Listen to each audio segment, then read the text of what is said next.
जो international law है वो आपको फॉलो करनी है।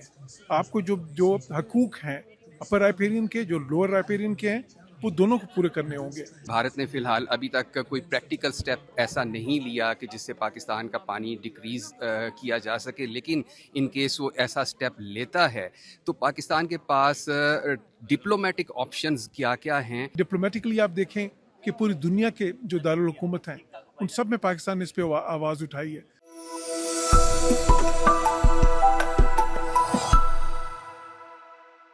नाज़रीन, वी न्यूज़ से मैं हूं फैसल कमाल बादशाह। सिंध तास माहिदा जिसको भारत ने मुअत्तल कर दिया था, जबकि आलमी अदालत और आलमी कवानीन भारत के इस अमल की न सिर्फ मजम्मत करते हैं बल्कि उसको गैर कानूनी भी करार दे चुके हैं। हमारे साथ मौजूद हैं एम्बेसडर जौहर सलीम साहब, इस कॉन्फ्रेंस के रूह रवां। सर, बहुत शुक्रिया आपके वक्त का। ये बताइएगा सर कि किस तरह से जब आलमी कवानीन और आलमी अदालत जो है वो भारत को इस बारे में एग्रेसर डिक्लेयर कर चुकी है, तो भारत किस तरह से परसिस्ट कर रहा है इस मामले पर? देखिए, जब वो कहते हैं ना कि हमने इसको सस्पेंड कर दिया या अबेयंस में डाल दिया है, तो वो इलीगल है, उसकी कोई वैल्यू नहीं है। बिकॉज ये मुआहदा जो है उसमें कोई इस किस्म की शक ही नहीं है, इसमें कोई इस किस्म की क्लॉज ही नहीं है कि जिसके तहत कोई मैंडेट नहीं है उनके पास इस तरह करने का। तो ये मुआहदा कायम है और कायम रहेगा। ये जो है ना, देखें, एक ऐसी ट्रीटी है जो इंटरनेशनल लॉ पे बेस्ड है, जिसपे 1960 में उस वक्त जो है उनके वज़ीर आज़म हमारे सदर ने जब दस्तखत किए थे, तो ये एक परमानेंट वाटर शेयरिंग अरेंजमेंट था। और देखिए, पानी एक ऐसी चीज़ है कि अगर आप अपर राइपेरियन हैं या लोअर राइपेरियन हैं, जो इंटरनेशनल लॉ है वो आपको फॉलो करनी है। आपको जो जो हकूक हैं अपर राइपेरियन के, जो लोअर राइपेरियन के हैं, वो दोनों को पूरे करने होंगे। तो भारत किसी तरह भी अपनी जिम्मेदारी से भाग नहीं सकता। और देखिए, उनकी इन्हीं हरकतों की वजह से क्या हो रहा है, जब वो इस किस्म की जो है ना खिलाफ वर्जी करते हैं इंटरनेशनल कवानीन की, तो उसका नतीजा ये निकलता है, जब वो सारी इस तरह की चीज़ें वायलेट करते हैं, वो बस खुद से यूनिलैटरल एक्शंस कर देते हैं, तो दुनिया तो देख रही है अब क्या हो रहा है। आज भारत डिप्लोमेटिकली आइसोलेट है पूरी दुनिया में, आज स्ट्रेटेजिकली इरेलेवेंट हो गया है। हालांकि जी इतना बड़ा मुल्क है, दुनिया का सबसे बड़ा मुल्क है आबादी के लिहाज से, चौथा, अपने आप को चौथी बड़ी इकॉनमी कहते हैं, लेकिन आज उनका जिक्र ही नहीं हो रहा है इस वक्त दुनिया के किसी कैपिटल में। और पाकिस्तान को देखा जा रहा है as a net security provider, as a peacemaker, as a जो है ना middle power, as a strategic player.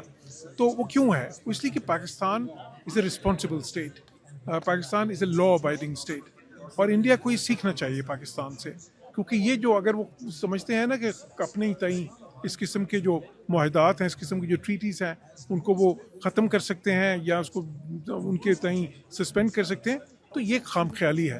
ये इस तरह नहीं होगा और पाकिस्तान इस तरह नहीं होने देगा। सर, ये बताइएगा कि भारत ने फिलहाल अभी तक कोई प्रैक्टिकल स्टेप ऐसा नहीं लिया कि जिससे पाकिस्तान का पानी डिक्रीज किया जा सके, लेकिन इन केस वो ऐसा स्टेप लेता है तो पाकिस्तान के पास डिप्लोमेटिक ऑप्शंस क्या क्या हैं इस चीज़ से निमटने के लिए? देखिए, हमारे पास हर किस्म के ऑप्शंस हैं, डिप्लोमेटिक ऑप्शंस भी हैं, हमारे पास लीगल ऑप्शंस भी हैं। फिर उसके बाद पाकिस्तान के पास जाहिर है कि फिर काइनेटिक ऑप्शंस भी हैं। तो लेकिन जो वो हमारी ख्वाहिश नहीं होगी किसी तरह भी कि हम वो जो है ना, वो हमारा लास्ट रिजॉर्ट होगा काइनेटिक ऑप्शंस। हम ज़ाहिर है हर लीगल एवेन्यू पर, पाकिस्तान ऑलरेडी गया है, पाकिस्तान ने, और पाकिस्तान जीता है वहाँ पे। उन्होंने डिक्लेयर किया है, बेशक वो आर्बिट्रेशन हो, बेशक वो इंटरनेशनल कोर्ट ऑफ जस्टिस, जहाँ पे देखिए सारे लीगल मैकेनिज्म जो पाकिस्तान को अवेलेबल हैं, पाकिस्तान सारे लीगल जो मैकेनिज्म्स हैं उनको अवेल करेगा। साथ ही साथ डिप्लोमेटिकली आप देखें कि पूरी दुनिया के जो दारुल हुकूमत हैं उन सब में पाकिस्तान ने इस पर आवाज़ उठाई है। आप इंटरनेशनल मीडिया में देख लें, और देखिए आज के जो सेमिनार है वो भी इसी सिलसिले की कड़ी था। ये इसी डिप्लोमेसी का हिस्सा है, क्योंकि ये एक स्कोलेस्टिक जो है ना एक्सरसाइज तो थी, लेकिन साथ ही साथ देखिए यहाँ पे सारे पॉलिसी मेकर्स थे, और यहाँ पे जो जो पॉलिटिकल लीडर्स आए हुए थे वो सारी मुख्तलिफ पार्टीज के थे। वो जो है सिर्फ वो नहीं था कि एक ही पार्टी के हैं या एक ही मकतबा फ़िक्र को रिप्रेजेंट कर रहे हैं, और इस चीज़ पर सबका इत्तेफाक है पाकिस्तान में। और इसीलिए जब पाकिस्तान और पाकिस्तान की आवाज़ जो है अगर हिंदुस्तान समझता है किसी तरह भी दबाई जा सकती है तो ये उनकी बहुत बड़ी गलतफहमी होगी। अच्छा सर, वन लास्ट क्वेश्चन। अभी ये रिसेंटली सुना कि ये श्रीलंका में ट्रैक 2 जो हुआ है, वहाँ पर कोई इस तरह की बात हुई है कि पाकिस्तान एयर स्पेस खोल दे और हम इंडस वाटर ट्रीटी जो है को कर देंगे, हम उसको बहाल कर देंगे।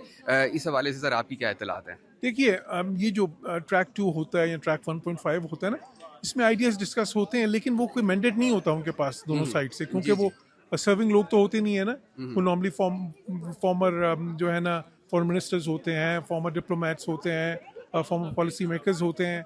तो उनके दरमियान ब्रेनस्टॉर्मिंग होती है, उसमें मुख्तलिफ आइडियाज़ जो हैं एक्सचेंज किए जाते हैं, फिर उसको वो पॉलिसी मेकर्स के पास लेके जाते हैं अपने मुल्कों में दोनों।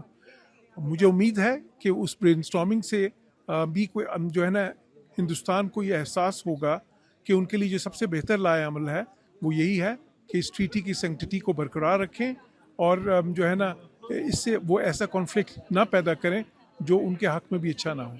Thank you very much sir, thank you.